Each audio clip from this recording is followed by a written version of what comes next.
Xin chào cô bác anh chị và các bạn. Hôm nay mình chia sẻ món bánh bò xốp làm từ khoai lang tím. Món bánh này thì nó xốp, nó mềm rất là ngon luôn. Làm khoai lang tím cái màu dễ thương quá chừng luôn á. Cái bánh của mình nó rất là xốp luôn. Cô bác anh chị và các bạn thấy thích thì cùng làm nha. Giờ thì mình sẽ đi hấp cái củ khoai lang tím.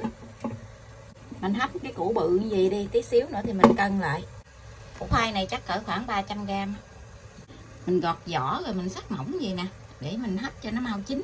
Khoai tím này mình đã hấp chín rồi nè. Bây giờ thì mình sẽ lấy 150g khoai tím nha. Mình để cho mình cân luôn gì. Mình cân 150g khoai tím. Ở đây mình chuẩn bị thêm là 150g bột mì đa dụng. Cho cái bánh của mình nó có cái độ hơi dai tí xíu nữa thì mình dùng là 30g bột năng, 100g đường. Phần nước cốt dừa với nước lạnh này mỗi thứ là 120g, 120ml á. Mình dùng 120ml nước lạnh trước, tí xíu nữa thì mình sẽ dùng là 120ml nước cốt dừa. 3g men. Men thì hôm nay mình dùng loại men này, men làm bánh mì á. Gói này là 6g, tí nữa mình làm nửa gói. Mình có thêm 20g dầu ăn. Thành phần nguyên liệu thì mình sẽ để bên dưới video trong phần mô tả cho cô bác anh chị dễ chuẩn bị nha. Bây giờ mình sẽ dùng 3g men với lại 120ml nước ấm ấm á. Mình kích hoạt men để cho men nó nổi. Cái gói này 6g nè, mình chỉ dùng 3g thôi. Mình dùng nửa gói thì được rồi.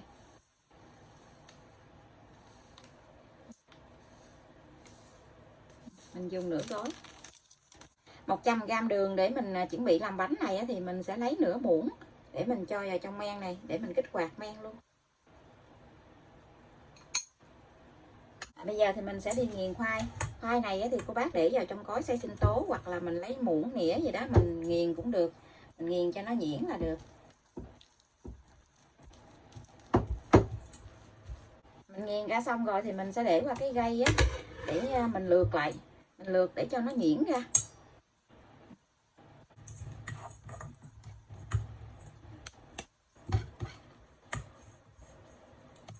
Bác anh chị để nguyên gì mình trộn bột cũng được. Nhưng mà mình thì thích cho nó nhuyễn ra luôn á. Cho nên nó là mình gây qua cái gây gì nè để loại bỏ cái xơ của cái khoai á.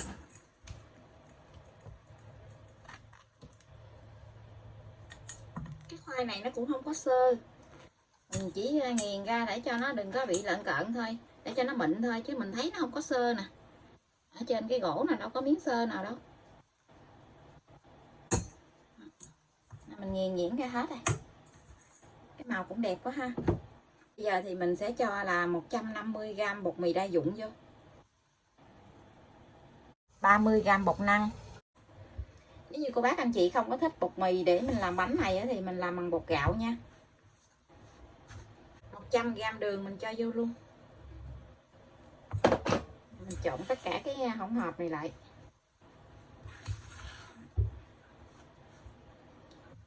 Men này mình đã kích hoạt cho nó nổi lên này nè. 3g men, 120ml nước ấm. Mình cho vào trong cái bột này luôn.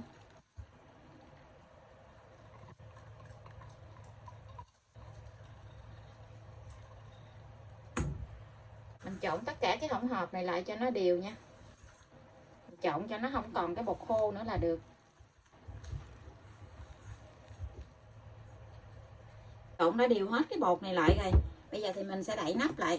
Hoặc là cô bác dùng cái màng bọc thực phẩm mình đậy lại. Mình để cái chỗ ấm mình ủ bột này là 40 phút. Bột mình đã ủ được 40 phút rồi. Sau 40 phút thì mình sẽ cho là 120ml nước cốt dừa vô. Nước cốt dừa này mình để trong tủ lạnh cho nên nó có cái độ nó hơi sánh sánh, giống như là kem vậy. Nó bị đặc gì nè. Mình cho vô trong này tí xíu nữa nó tan ra.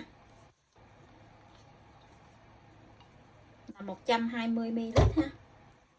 Tổng cộng cái phần bánh này là 120ml nước ấm với lại 120ml nước cốt dừa. Cô bác anh chị mình dùng tất cả bằng nước cốt dừa không cũng được.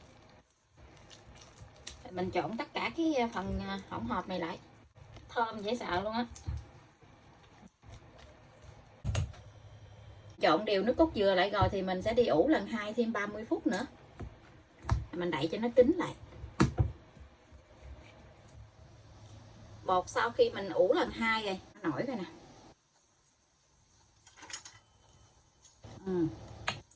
Wow, nổi dễ che coi nè. Mà nó rất là thơm luôn á. Mình làm cái men này nó thơm quá chừng luôn. Bây giờ thì mình sẽ cho khoảng chừng 20g dầu vô nha. Khoảng chừng 2 muỗng ăn cơm vậy đó. Mình chỉ nhắm chừng thôi. Khoảng chừng 2 muỗng. Khoảng chừng 20g. Cô bác có dầu dừa thì mình cho dầu dừa vô. Rồi mình trộn cho nó đều lại. Mình trộn đều lại là mình đi hấp luôn á. Mình sẽ hấp ở trong cái khuôn silicon. Cái khuôn này thì mình sẽ tham miếng dầu ăn ở bên dưới cái khuôn vậy. Hoặc là cô bác dùng cái chén mình hấp cũng được. Cái khuôn này hôm bữa mua nè. Mình làm bánh bò hôm bữa một lần rồi. Mới làm lần này là lần thứ 2. Cái khuôn này dễ hấp quá chừng luôn. Mình cho bột vào trong khuôn luôn nha. Mỗi một cái khuôn gì nè mình cho bột lưng thôi, đừng có cho đầy quá. Mình để đầy quá tí xíu nữa nó nở lên á, thì cái bánh của mình nó bị tràn ra ngoài á. Còn nếu như cô bác anh chị thích cái bánh mình nó nứt lên luôn á thì mình cho đầy lên. Cho đầy tí xíu nữa cái bánh mình nó nứt ra. Nứt trên cái mặt á, giống như là cái bông vậy đó. Mình cho khoảng chừng 2/3 khuôn gì. Ở bên này mình đã bắt một nồi nước sôi rồi. Nước nó sôi quá chừng. Bây giờ thì mình sẽ hấp cách thủy nha. Bánh này á, mình hấp khoảng chừng 15 phút là nó chín rồi. Mình đậy nắp lại. Phần nửa bột còn lại á, thì mình sẽ đi hấp vào trong cái khuôn silicon nhỏ gì. Mình hấp một khuôn luôn. Mình cũng thoa tí xíu dầu vô trong cái khuôn vậy.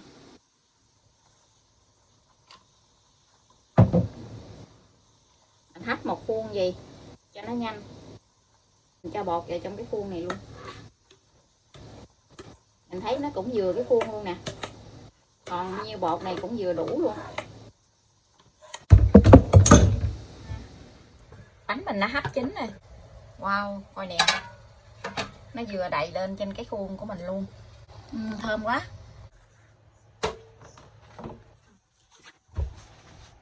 Cái bánh nó cực kỳ là thơm luôn á. Cái màu cũng còn đẹp ha. Nó không có bị lợt. Lúc nãy mình tưởng đâu là nó sẽ bị lợt lại á. Nó cũng đẹp quá nè. Mình cho cái dĩ này vô hấp luôn nha. Ổ bánh này mình cũng đã hấp xong. Nhìn cái bánh nó ngon rồi nè.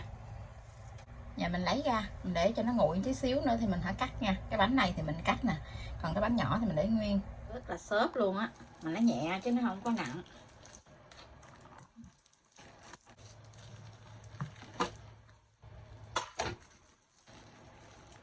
Khuôn silicon này mình hấp bánh thích thiệt á.